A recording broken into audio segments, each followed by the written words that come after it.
안녕하세요. 앵무새 캐릭터로 여러 가지 이야기를 그림으로 그리고 있는 진영 작가입니다. 그때는 지금 동양화라고도 흔히 하기도 하는데 그런 물과 이제 염료와 그 안료와 그런 거의 배합을 통해서 여러 가지 색감을 내는 게 그게 좋아가지고 계속 그걸로 진행했다가 보니까 사실 초반에는 앵무새 캐릭터 작업을 할 때 한국화 물감을 썼어요. 한국화 물감을 쓰고 종이에 작업을 하고 그런 식으로 진행을 했었는데 하다 보니까 또 조금 다른 표현을 좀 해보고 싶다는 생각에 캔버스 작업도 한번 해보자 해서 캔버스 작업도 진행하면서 소식껏 이제 때에 따라서 캔버스에 작업도 하고 때에 따라서는 종이에 작업하고 좀 사실 좀 병행하고 있는 편이에요. 네. 정말 단순한 계기였는데 사실 그 판화 작업이 거의 흑백으로만 진행을 했었거든요.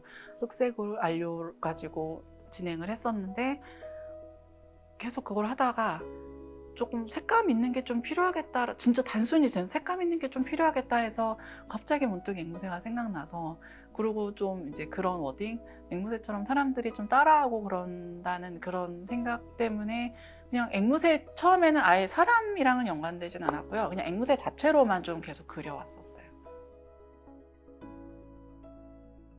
처음에는 앵무새가 사실 크게 그렸었거든요. 크게 앵무새만 그리고 앵무새 머리가 크게 들어있는 사람 이미지라든지 그런 걸 좀 크게 나갔는데, 좀 개별화된 그런 개체 말고 약간 군중에 대한 표현을 조금 해보자고 해가지고 점점 앵무새 캐릭터가 좀 작아지면서 무리지어서 그리기 시작했어요. 그렇게 하면서 여러 가지 시리즈가 한국 사람, 이제 저도 이제 한국인이니까 한국사에 살아가면서 우리 사람들이 약간 휩쓸리고 사람들이 하는 대로 따라하고 모방하고 이런 행위에 조금 집중하다 보면서 이제 그런 성향을 좀 표현을 그렇게 하면서 이렇게 나가게 된 것 같아요.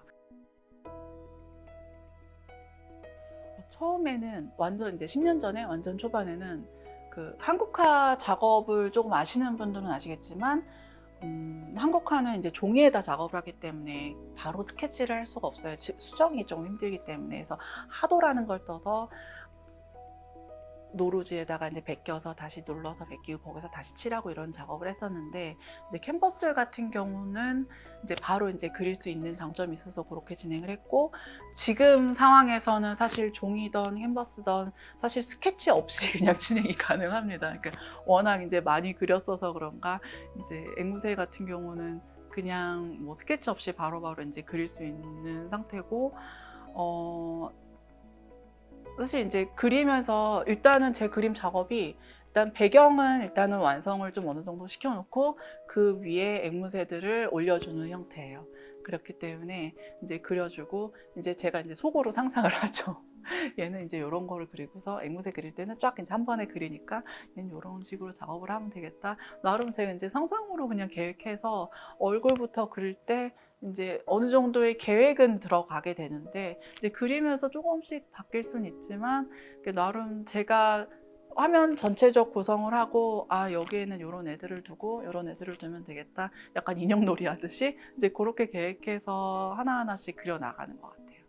근데 되게 신기한 게 관람자분들은 다 얘는 어떤 상태고 어떤 상태고 어떻게 그렇게 다 이렇게 하나씩 나름 설정을 하시더라고요. 그래서 저한테 이제 감사한 이미지인데, 처음에는 그렇게 뭐 얘네들이 즐거워한다 뭐 한다 약간 그런 생각을 가지고 그린 건 아니었고, 처음에는 이제 아시다시피 우리 사회 풍자 약간 그런 식으로 우리가 이제 이렇게 몰려다닌다, 그리고 어떻게 보면 제 얘기죠. 저도 다른 사람들을 그냥 따라하기만 하는 게 아닌가, 따라하고만 있고 내 생각을 과연 내가 하는 게 맞는가 싶은 생각도 있고, 우리가 주변에서 들리는 그런 정보나 그런 거를 그대로 받아치고 있는 건 아닌지 그런 고민을 하면서 저에 대한 반성으로 어떻게 보면 그렇게 해서 시작해서 그렸던 것 같아요.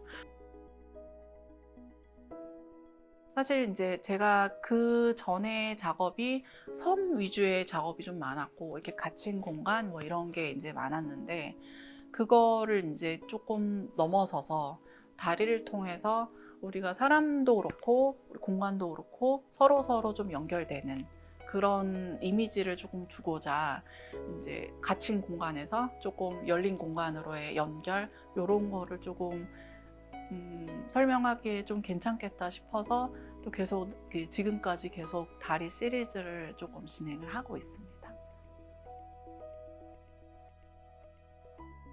다리 있는 밤 시리즈에서 앵무새를 좀 자세히 보시면은 손전등을 들고 막 찾으러 다니는 애들이 있어요. 그러니까 사람들이 뭔가 나만의 행복을 찾아서 다니는 애들일 수도 있고 아니면 어떤 아침을 기다리는 애들일 수도 있고 그런 이미지를 담았다라고 거기다 설명을 해놨는데 이 시리즈에서도 마찬가지로 뭐 어떻게 보면 달 대신 그런 빛 같은 거를 우리 앵무새들이 찾아서 이제 열심히 뛰고 있는 그런 이미지로 비춰지면 또 괜찮겠다 싶어가지고 이렇게 계속 진행을 했던 것 같습니다.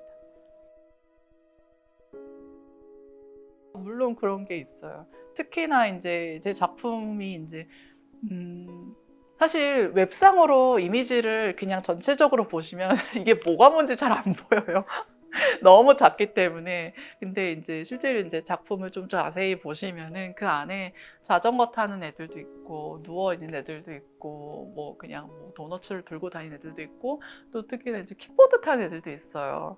이제 가끔 이제 보시면 어떤 옛날 관객이 그랬어요. 이렇게 보시더니 아, 이 작가님 애엄마구만 이러시는 거여서 어떻게 아셨지 했더니 애들 킥보드가 애들 킥보드네 이렇게 해서 아마 아실 거예요. 애들 킥보드 앞에 다리 그 바퀴 2개 있고 뒤에 하나 있는 그런 킥보드를 이제 그리고 있는데 그런 그림이 이제 공원에서 애들 놀고 그런 게 이제 모티브가 돼서 계속 그려왔던 거라 어떻게 보면은 지금은 초반에는 이제 우리 사람들의 모습을 뭐 이렇게 대변한다 막 이런 식으로 했었는데 지금은 어떻게 보면 공원에서 열심히 뛰어다니는 아이들 아니면 쉬는 사람들 그런 모습을 조금 더 대변하는 것 같은 느낌이에요. 네. 네, 애들이 이쪽에 있어서 이제 저는 여기서 작업을 하고 아이들은 저기서 놀던 뭐 공부는 물론 하겠지만 게임을 하던 놀던 저 안쪽에서 일단은 있는 편이고 주말에도 간혹 이렇게 와가지고 있으면서 같이 놀고 여기 이제 구멍이 뚫려 있잖아요. 저 감시하려고 해놨어요. 네. 지금 앵무새 작가라고 불러주시는 게 너무 좋은 것 같아요. 왜냐면 대표적인 이미지이기도 하고 그다음에 좀 먼 미래긴 하지만 나이가 점점 들어서 아, 저 할머니 앵무새 그리는 할머니 약간 아이들한테도 인지가 됐으면 좋겠어요. 그래서 아이들이 특히 이제 작품을 아이들이 봤을 때 굉장히 좋아해 주는 게 저는 되게 즐겁더라고요. 최근에 초등학교에 가서 수업할 일이 있었거든요. 경기도 미술관에서 이제 기획을 해가지고 초등학교에 가서 이제 아이들과 작품 설명해주고 작품을 이제 앵무새 캐릭터를 나만의 캐릭터를 그려보는 작업을 했어요. 근데 생각지도 않게 애들이 너무 열심히 정말 다양하게 앵무새 캐릭터 그림을 축구하는 앵무새, 공부하는 애들, 뭐 놀고 있는 애들, 게임하는 애들 여러 가지 해서 자기만의 앵무새를 투영해서 그렇게 그린 게 저한테도 굉장히 큰 인사이트가 된 것 같아요. 그래서 어떻게 보면은 앵무새도 제 아이들처럼 아니면 저처럼 계속 다양한 활동을 하고 여기서 많은 이야기를 줄 수 있는 그런 그림을 계속 꾸준하게 그려나갈 수 있는 그런 작가가 됐으면 좋겠습니다.